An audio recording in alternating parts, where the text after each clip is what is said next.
Sir, உங்களுக்கு கொடுத்திருந்த அந்த பாதுகாப்பு, போலீஸ் பாதுகாப்பு என்பது திரும்ப பெறப்பட்டிருக்கு. இந்த நிலையில நீங்க ஒரு கடிதத்தையும் எழுதியிருக்கீங்க, அதாவது அரசு தரப்பு சிறப்பு நீதிமன்ற வழக்கறிஞருக்கு. அந்த கடிதத்தினோட நோக்கம் என்ன? நீங்க உங்களுக்கு அது ஏன் ஆஜராக மறுத்தீங்க? அது என்ன நோக்கம் சார்? எனக்கு 2012 நான் மதுரை கலெக்டராக இருந்தபோது நான் இந்த கனிம வள முறைகேடுகள் காரணமாக, குறிப்பாக கிரானைட் சுரங்கங்களில் நடக்கக்கூடிய அந்த முறைகேடுகளினுடைய காரணமாக ஏறக்குறைய 16,000 கோடி இழப்பு அப்படின்னு சொல்லி அன்னைக்கு ஒரு அறிக்கை அனுப்பினேன். அறிக்கை அனுப்பிய மறுநாளே நான் மாற்றப்பட்டேன். அந்த பதவியிலிருந்து மாற்றப்பட்டு அதிகாரம் ஒன்றுமில்லாத ஒரு குவார்டெக்ஸ், ஒரு நட்டத்தில் 15 ஆண்டுகள் நட்டத்தில் இயங்கிக் கொண்டிருந்த ஒரு கூட்டுறவு நிறுவனத்திற்கே நியமனம் செஞ்சாங்க. அதற்கு பிறகு எனக்கு அங்கே அந்த 1.5 ஆண்டுகளில் அந்த கூட்டுறவு நிறுவனத்தை, குவாப்டெக்ஸை நான் லாபகரமான நிறுவனமாக மாற்றினேன். அது மட்டுமல்லாது பல ஆண்டுகளாக கிடைக்காத தேசிய விருதுகள், 2 தேசிய விருதுகளை நான் வாங்கி கொடுத்தேன். அது மட்டுமல்லாது 80 ஆண்டுகால குவாப்டெக்ஸ் வரலாற்றில் முதன்முறையாக உழைக்கக்கூடிய எளிய நெசவு மக்களுக்கு, நெசவு குடிகளுக்கு ஊக்கத்தொகை, போனஸை நான் தான் வழங்கினேன் அந்த காலகட்டத்தில். இந்த சூழ்நிலையில் எனக்கும் அமைச்சருக்குமான முரணி ஏற்பட்டு நான் அங்கிருந்து அறிவியல் நகரத்துக்கு மாற்றப்படுகிறேன். அந்த காலகட்டத்தில் டிராபிக் ராமசாமி என்கின்ற ஒரு சமூக செயற்பாட்டாளருடைய பொதுநல வழக்கு, அவர் தொடுத்த வழக்கில் என்னைய உயர்நீதிமன்றம் அன்றைக்கு சட்ட ஆணையராக நியமனம் செய்கிறது. அதை ஒட்டி உச்சநீதிமன்றத்திற்கு தமிழ்நாடு அரசு மேல்முறையீட்டில் சென்றாலும் கூட மேல்முறையீட்டு தள்ளுபடி செய்து என்னுடைய நியமனத்தை உச்சநீதிமன்றம் அங்கீகரிக்கிறது, உறுதிப்படுத்துகிறது. இந்த பின்புலத்தில் நான் விசாரணையை தொடங்கக்கூடிய அந்த காலத்தில் 2014 இறுதி காலத்தில் எனக்கு உயர்நீதிமன்ற உத்தரவால் ஆயுதம் தாங்கிய ஒரு காவலர் பாதுகாப்பு வழங்கப்பட்டது. அது 2023 வரைக்கும் அது தொடர்ந்தது. 2023 மே மாதத்தினுடைய இறுதியில் தமிழக அரசு தன்னிச்சையாக எனக்கு உயர்நீதிமன்ற உத்தரவால் வழங்கப்பட்ட அந்த பாதுகாப்பை விலக்கிக் கொண்டது. இதுதான் அந்த பாதுகாப்பு வழங்கப்பட்டது, இந்த விலக்குதலுடைய பின்புலம். இப்போ இந்த நிலையில் நான் அன்றைக்கு தலைமைச் செயலருக்கும் அன்றைக்கு டிஜிபிக்கும் காவல்துறை தலைவருக்கும் நான் கடிதம் எழுதினேன். 2-3 முறை எழுதி கடிதம் பதில் வரவில்லை. இறுதியாக 2023 டிசம்பர் இறுதியில் டிஜிபியிடமிருந்து கடிதம் வந்தது. அப்பொழுது அந்த கடிதத்தில் செக்யூரிட்டி ரிவ்யூ கமிட்டி அந்த கூட்ட நடவடிக்கையில் இது குறித்து விவாதித்து உங்களுக்கு பாதுகாப்பு பிரச்சனை இல்லை என்று முடிவுக்கு வந்ததாகவும் அதன் அடிப்படையில் அவர்கள் பாதுகாப்பை விலக்கிக் கொண்டதாக கூறப்பட்டது. ஆனால் எந்த அடிப்படையில் பாதுகாப்பு விலக்கி கொள்ளப்பட்டது என்பதற்கான காரணங்கள் இதில் எதுவுமே சொல்லப்படவில்லை. ஆக முழுக்க காவல்துறை, தமிழக அரசு தன்னிச்சையாக உயர்நீதிமன்றத்தினுடைய உத்தரவு இல்லாமல் ஒரு அபாயகரமான ஒரு பணியை மேற்கொண்டதற்கு பிறகு அந்த பணியில் இருக்கக்கூடிய அபாயத்தை உணர்ந்து நீதியரசர்கள் பிறப்பித்த உத்தரவுக்கு மாறாக தமிழக அரசு தன்னிச்சையான ஒரு முடிவு. இப்படியாக செல்லக்கூடிய காலகட்டத்தில் உயர்நீதிமன்றத்தை நான் அணுகலாம் என்று முடிவெடுத்திருந்த அந்த நிலையில் இன்றைக்கு பிப்ரவரி மாதத்தில் அதனுடைய மத்தியிலே மதுரையில் இயங்கக்கூடிய இந்த கனிம தொடர்பான குற்றங்களுக்காக இயங்கக்கூடிய சிறப்பு நீதிமன்றத்திலிருந்து எனக்கு அழைப்பாணை, சம்மன் வந்திருக்கிறது.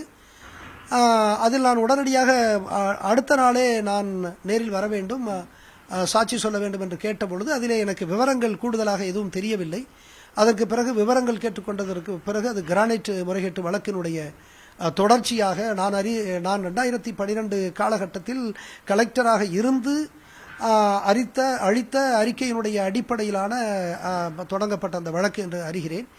எனவே அப்பொழுது இந்த பாதுகாப்பு இல்லாத அந்த சூழலையும் கருதுகிறேன், தமிழகத்தினுடைய சூழலையும் நான் உணர்கிறேன்.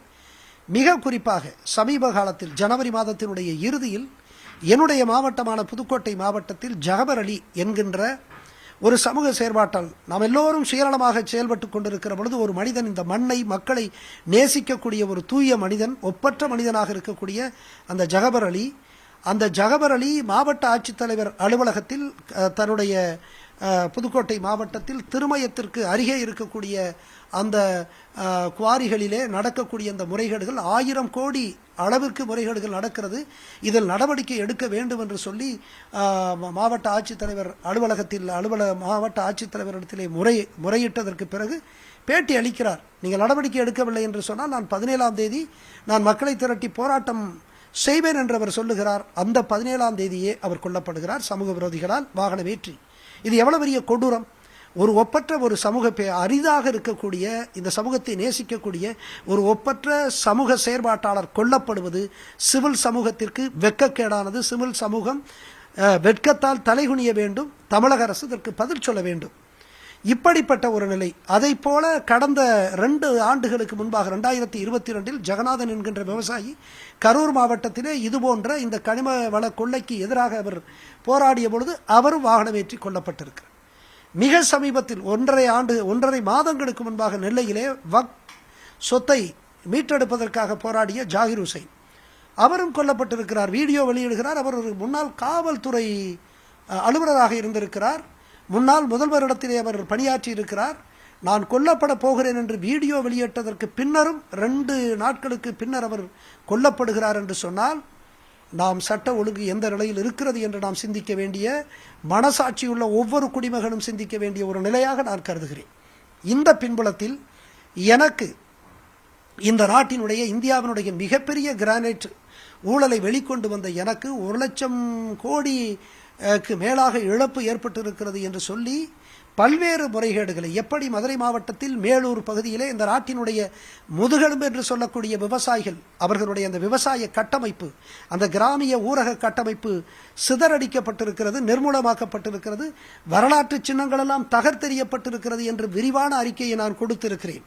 அப்படிப்பட்ட எனக்கு இன்றைக்கு பாதுகாப்பை விலக்கிக் கொண்டிருக்கிறார்கள் என்று சொன்னால் அது உண்மையிலேயே ஒரு அபாயகரமான ஒரு நிலை. இந்த நிலையில் நான் அந்த சிறப்பு நீதிமன்றத்திற்கு அங்கே இருக்கக்கூடிய ஸ்பெஷல் பப்ளிக் ப்ராசிக்யூட்டருக்கு நான் ஒரு கடிதம் எழுதியிருக்கிறேன்.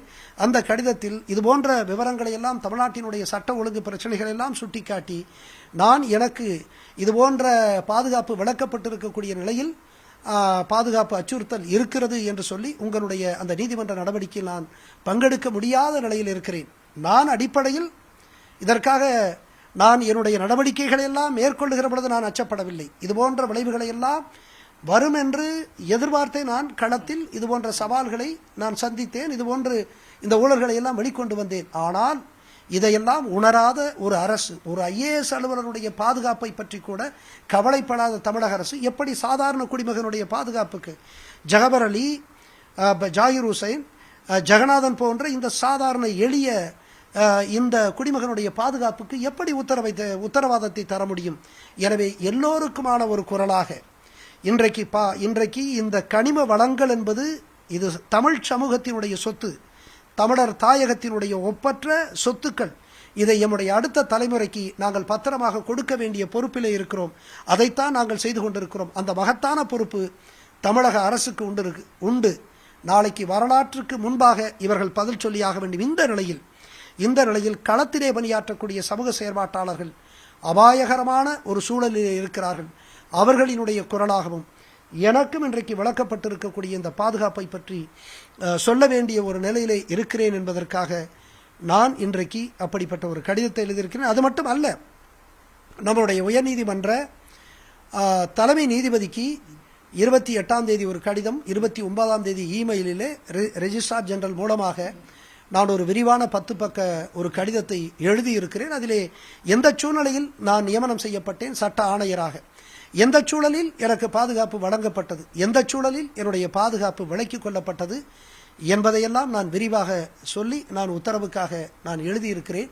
இதுதான் இன்றைக்கு இந்த பாதுகாப்பு பிரச்சனையினுடைய பின்னணி.